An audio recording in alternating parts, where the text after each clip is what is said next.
Bonsoir, merci tout d'abord de cette invitation des deux organisations autour, au fond, du nom de Charles de Gaulle, qui, comme vous le soulignez, Monsieur le Président de la Fondation, était un peu un trait d'union entre nos deux pays, qu'on retrouve à différentes étapes de notre histoire commune. Alors, il se trouve que ce soir, je vais revendiquer le titre d'ami de la Pologne. Ami de la Pologne, je le suis parce que j'ai commencé ma carrière de diplomate en Pologne, en 1983, sous la loi martiale. C'est un moment d'histoire fort, un moment fondateur, pour moi, qui m'a incité à commettre un livre sur l'histoire de la Pologne. Il s'intitule L'histoire de la Pologne communiste, en sous-titre Autopsie d'une imposture. Vous aviez, je pense que vous l'avez mentionné, Monsieur le Président Guémard, oui, la résistance du peuple polonais au joug qui lui était imposée. Je crois que 800 pages n'était pas de trop pour décrire cette résistance magnifique. Donc j'étais très impressionné par, au fond, ce que la Pologne a fait. Et je dirais la Pologne s'il y a un peuple, un peuple qui a bouleversé l'ordre imposé par l'Union soviétique, c'est la Pologne. C'est l'événement fondateur de ce bouleversement, c'était les élections du 4 juin 1989. Ce n'était pas la chute du mur de Berlin, que tout le monde considère comme, au fond, le début, enfin la fin du début de la nouvelle ère. Ces élections, premières élections libres à l'est du rideau de fer, ont été véritablement fondatrices. Ils ont déclenché une espèce d'effet de domino en Hongrie et puis ensuite en Allemagne de l'Est. C'est à ce moment-là que les Allemands de l'Est ont pris leurs trabantes et leurs matelas pour partir en vacances en Hongrie, et que les Hongrois ont coupé les barbelés qui les séparaient de l'Autriche. Il faut se le rappeler.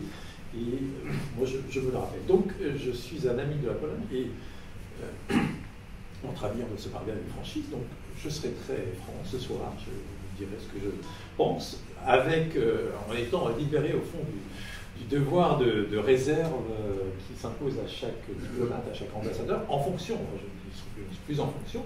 Je ne suis plus dans le service actif diplomatique, donc je peux m'exprimer librement et vous me pardonnerez, vous féliciterez de cette franchise. Alors, je comprends que les 3 sessions de ce cycle de séminaires ont montré l'ancienneté, la profondeur, la force, et vous disiez, Monsieur le Président Guémard, de la densité, au fond, de cette relation franco-polonaise. Et je voudrais dire que la relation actuelle, enfin aujourd'hui, je dirais les 30 dernières années, ne lui rend pas justice à cette densité, cette profondeur, cette force, et ce malgré les efforts des ambassadeurs successifs, Tominski, mes prédécesseurs aussi, mes successeurs. Et en tout cas, c'est la conclusion que je tire de mes années à Varsovie. Donc j'étais ambassadeur de 2012 à 2016. Et ces années étaient paradoxalement, au fond, c'était dans la période donc, après 1989, c'était vraiment l'âge d'or de la relation entre nos deux pays. Une relation exceptionnelle, presque de renaissance après des années de mésentente, de tourmente, de relations difficiles entre les deux pays, entre leurs dirigeants. Dans une Pologne, alors bon, j'ai pris mes fonctions à la fin de la mandat de Nicolas Sarkozy, et qui était où la relation entre la France et la Pologne avait été notamment marquée par les 3 premières années de son quinquennat, qui était une période de cohabitation assez difficile en Pologne, donc qui rendait les choses beaucoup plus compliquées. Et donc, quand j'ai présenté au président Komorowski mes lettres de créance, donc, il m'a dit, mais au début des années 90, les relations entre la France et la Pologne étaient proches, mais ensuite nous nous sommes éloignés l'un de l'autre, l'une de l'autre. Et il se trouve que François Hollande était venu comme candidat à Varsovie, je crois peut-être à Cracovie également, et il avait été très, très impressionné, je crois, par au fond le potentiel logé dans cette relation, et potentiel inexploité sans doute, enfin peut-être laissé un peu en friche. Et il a souhaité en faire une priorité de son action dès le début de son mandat. Un de ses premiers voyages à l'étranger a été pour Varsovie, 6 mois après son élection. Et donc, en visite d'État, accueilli quand même magnifiquement, avec un discours devant les 2 chambres et de la Diété du Sénat. Une visite en retour du président Komorowski, une visite d'État également, en mai 2013, et pas n'importe quel jour, c'était le 8 mai, le 7 et 8 mai, avec une occasion, la commémoration de la capitulation, qui a au fond été une occasion de rappeler cette fraternité d'armes entre nos deux pays, entre nos 2 peuples.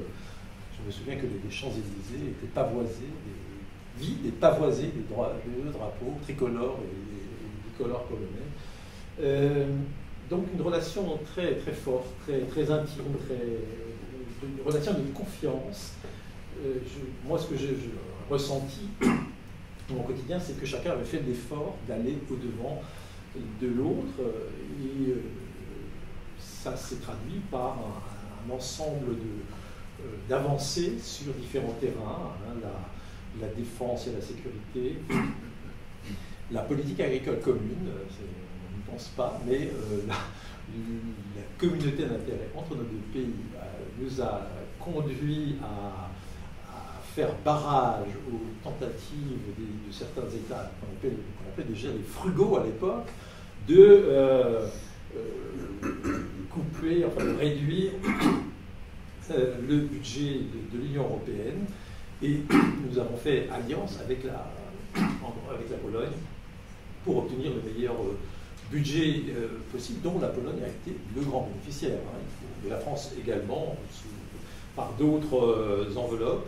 Également un intérêt commun pour partager pour l'industrie, enfin l'industrialisation, une politique industrielle qui n'était pas nécessairement la grande mode à Bruxelles à l'époque, avec effectivement aussi des sujets de friction. Le travail détaché était l'un d'eux, mais traité par le dialogue, traité par la discussion. Donc on s'est retrouvé avec une densité des visites de haut niveau, de consultations. On n'en avait jamais vu ça, je crois, avant.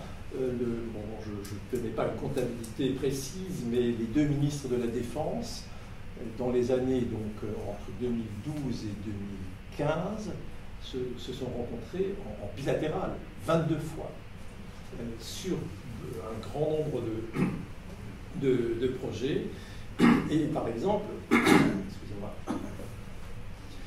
lorsque la situation s'est dégradée au printemps 2014, à l'Est, en Ukraine notamment, la France a été le premier pays à se mobiliser aux côtés des alliés sur le flanc est de l'OTAN, en envoyant une escadrille de l'armée de l'air pour faire une patrouille conjointe avec l'armée de l'air polonaise, des exercices, des escadrons blindés pour faire là aussi des exercices dans un cadre de l'OTAN.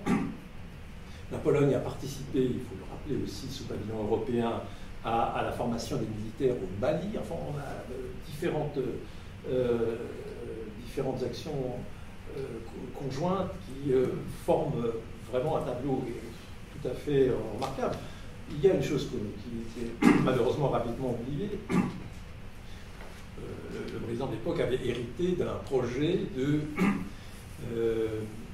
vente de 2 bâtiments BPC Mistral à la Russie. Et bien, donc, qui a disposé profondément la Pologne et d'autres alliés de la région.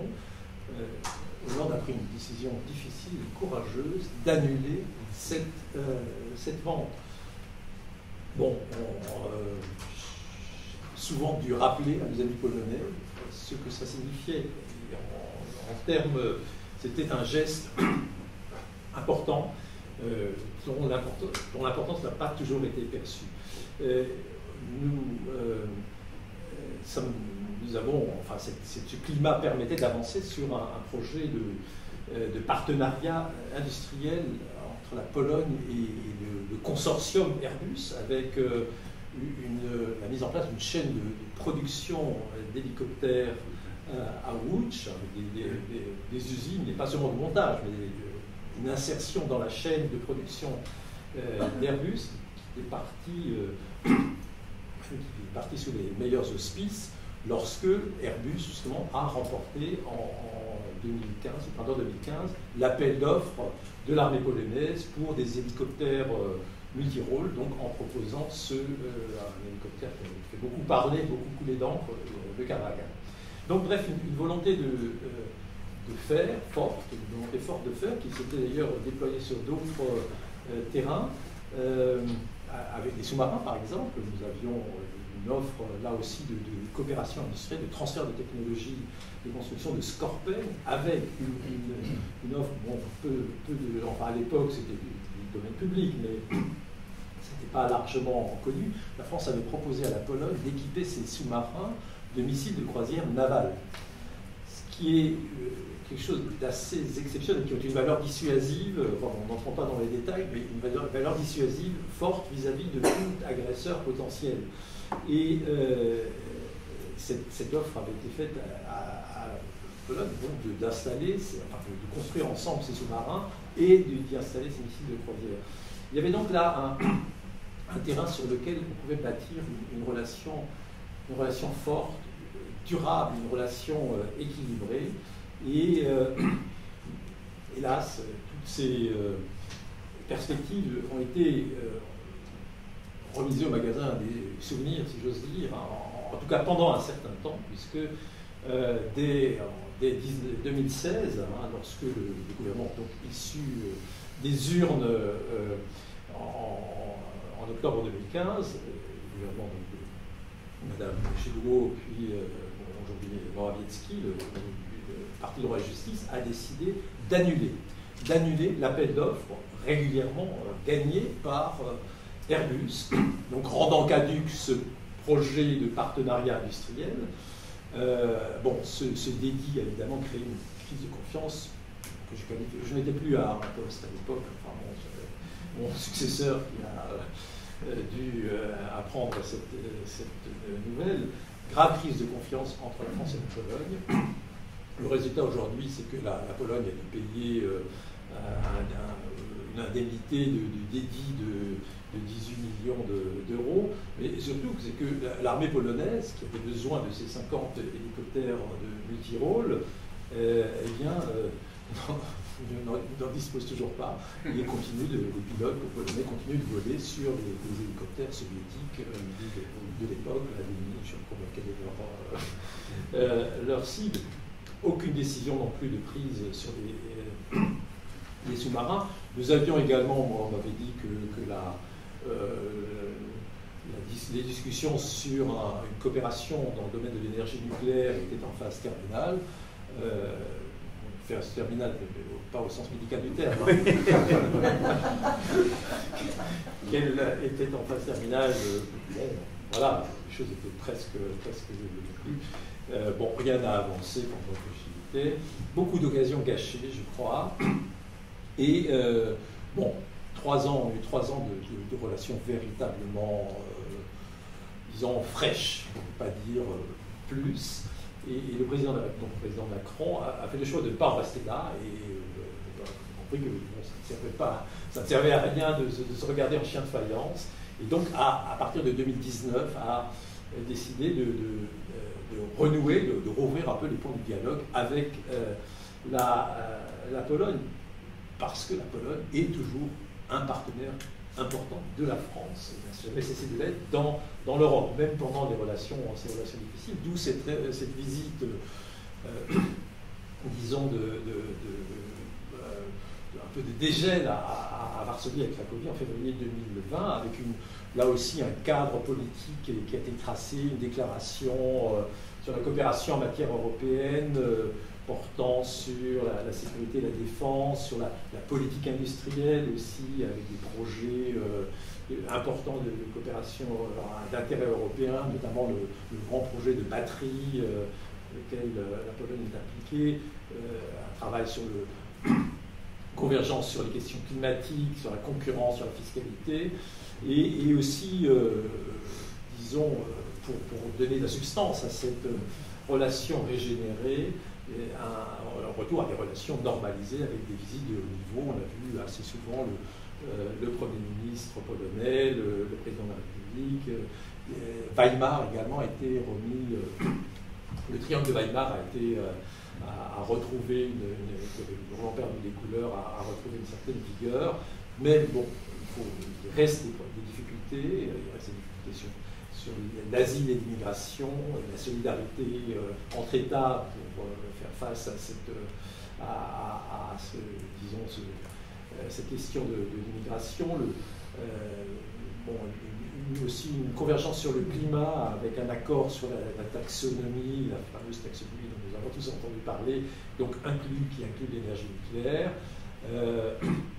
Même si on entend aussi des sons, disons, un peu dissonants, non pas sur la taxonomie, mais sur le paquet climat. Ce projet majeur, donc, est celui de l'énergie nucléaire, où pendant ces années, jusqu'à il y a peu, l'équité entre les offres avait été rompue au détriment de la France et en faveur de l'offre américaine. Je crois que les choses ont un peu bougé. On a une compréhension au plus haut niveau de l'État polonais que ce n'est pas l'intérêt de la Pologne, du gouvernement polonais, de piper les dés, car le nucléaire, l'énergie nucléaire, c'est un engagement de longue durée. C'est un engagement où le rôle de l'État, et je pense que M. le Président Guébard, vous opinerez dans le même sens, le rôle de l'État est crucial. C'est le cas pour... enfin, la France, c'est l'État qui a développé l'énergie nucléaire. EDF a derrière elle un État, disons, qui restera toujours là. Ce qui n'est pas nécessairement le cas pour un fournisseur privé. Et enfin, l'énergie nucléaire, en Pologne, ça sera dans un cadre, dans un environnement juridique, réglementaire, politique, européen, dont nous savons qu'il est assez délicat, difficile parfois, avec des points de vue, disons, souvent orthogonaux, et donc il y a intérêt à y réfléchir à deux fois. Au total, je dirais que sur ce point, cette relation telle qu'elle est aujourd'hui, je dirais que le climat est plus favorable désormais que pendant la période donc troublée des années 2016 à 2019, mais il y a vraiment besoin d'un effort de part et d'autre. J'enchaînerai, je rebondirai sur ce vœu d'avenir, cette espérance dans le cadre des hommes pour, au fond, renouer cette relation et lui redonner la densité qu'elle peut avoir. 3 remarques pour conclure. Vous aurez remarqué que je n'ai pas dit un mot de l'état de droit. Il se trouve, je suis personnellement très critique de la politique du gouvernement polonais sur ce terrain, mais je n'en ai pas parlé, car ce n'est pas un élément de la relation bilatérale. La France est attachée au respect du système juridique, enfin de l'intégrité de la construction juridique de l'Union européenne, donc de l'état de droit, mais elle considère que c'est la responsabilité des institutions européennes d'obtenir, d'exiger le respect des règles et pas des États dans leurs relations bilatérales. Pour autant, évidemment, ça reste en arrière-plan, peut-être dans un filigrane très marqué du tableau d'ensemble. Deuxième observation conclusive, c'est que ces relations sont distendues parce que ces liens historiques se sont un peu effacés, sont un peu étiolés dans les mémoires. C'est vrai en France, mais bon, je l'ai également observé en Pologne, où pourtant l'engagement de la France a été capital tout au long de l'histoire. Sans remonter à Napoléon, je crois que ça a été traité dans un précédent séminaire, il y a Victor Hugo, mais vous avez cité, Monsieur le Président Guébard, 1919, hein, dès le rôle de Clémenceau dans la restauration de l'État, un État polonais indépendant après 1918 est essentiel, il est très peu connu. Enfin, la conférence de la paix, on se souvient il y avait l'armée à l'air aussi, qui était formée en France, et qui a une exposition quand même à l'occasion du 100e anniversaire. Mais là, on se souvient que les Britanniques poussaient la ligne Curzon sur la frontière Est. Il y a eu dans l'aide militaire à la Pologne soumise à la pression soviétique, mission militaire, voilà, un des traits d'union avec le général de Gaulle, capitaine à l'époque, mais la France était vraiment le principal soutien de la Pologne avec la mission de Gand. Le refus, ça, on l'oublie aussi, le refus de Gaulle, refus qu'il a opposé à Staline, qui en faisait une condition sine qua non de la signature du traité franco-soviétique, le refus de Gaulle de reconnaître le comité de Lublin quand il est allé en décembre 1944 à Moscou. L'aide, alors bon, un peu plus tard, l'aide massive et spontanée de la France, français, de toutes conditions, de toute obédience sauf la CGT, mais les syndicats, l'Église, spectaculaire, une aide, une mobilisation. Je pense que la France était le pays qui s'est le plus mobilisé derrière, d'abord pour les syndicats libres en Pologne, puis Solidarité, puis sous la loi martiale, en envoyant des colis, des convois, des camions en permanence pour soutenir le peuple polonais dans sa résistance. Après les élections premières élections libres, donc c'est de juin 89, la ligne d'Ernest avait été évoquée entre Adenauer et De Gaulle, mais elle a aussi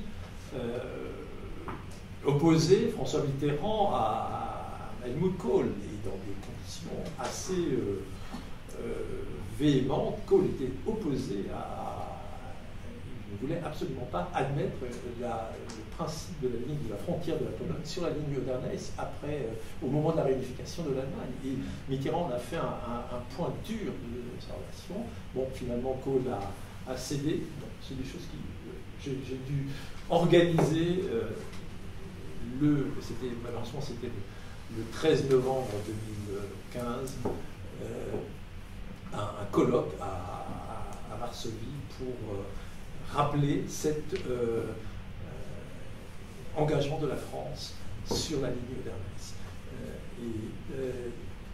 Après les élections également, on a eu une mobilisation et de l'État et des collectivités territoriales pour accompagner les cadres polonais, enfin la Pologne dans ses premiers pas de démocratie, de jeune démocratie, avec des jumelages, avec des stages, des visites. On a créé la fondation France-Pologne de Jacques de Chalandard, présidée par Jacques de Chalandard. Bref, aujourd'hui, la flamme de l'amitié franco-polonaise vacille un peu et on a besoin de beaucoup d'engagement pour la ranimer, justement, ce vœu d'espérance que vous avez formulé. Alors, cette ignorance du passé, et je termine là, parce que je vois que j'ai un peu je risque de déborder. Cette ignorance du passé et aussi celle des élites, hein, malheureusement, elle m'a toujours frappé et du passé, de la relation franco-polonaise, elle m'a frappé, d'autant plus elle a contrasté pendant mes années à Varsovie avec une fascination, comment dire, inconditionnelle, pour ne pas dire béate, pour les États-Unis. Les États-Unis. Alors que j'ai entendu beaucoup de récriminations sur la posture de la France en septembre 1939. Il faut quand même se rappeler que la France a déclaré la guerre à l'Allemagne le 3 septembre 1939 parce que l'Allemagne a le jeu. Ce que personne ne m'a jamais rappelé, c'est que le partage de l'Europe ne s'est fait pas à Yalta, il s'est fait à Téhéran. Conférence de Téhéran, novembre. Staline, De Gaulle n'était pas là, 43, novembre 43, Staline, Churchill, Roosevelt. Et Roosevelt, a cédé tout l'est de la Pologne à Staline, tout en le dissimulant au gouvernement en exil, au gouvernement Mikołajczyk, parce qu'il avait des élections à l'horizon de 1944. Et donc cet éblouissement, au sens aveuglement, au sens de l'aveuglement, a traversé l'histoire contemporaine, si je la fais commencer en 1989, disons cette histoire contemporaine de la Pologne, avec cet engagement, là aussi, aveugle derrière la guerre d'Irak, enfin derrière la guerre conduite par le président Bush en Irak. Et alors, j'ai trouvé une citation du président polonais de l'époque, Aleksander Kwaśniewski. Donc 2 mois avant le début des opérations en Irak, donc c'était en mars, là, cette citation dans une interview au New York Times. Je le cite. Si c'est la vision du président Bush, c'est la mienne. Fin de citation.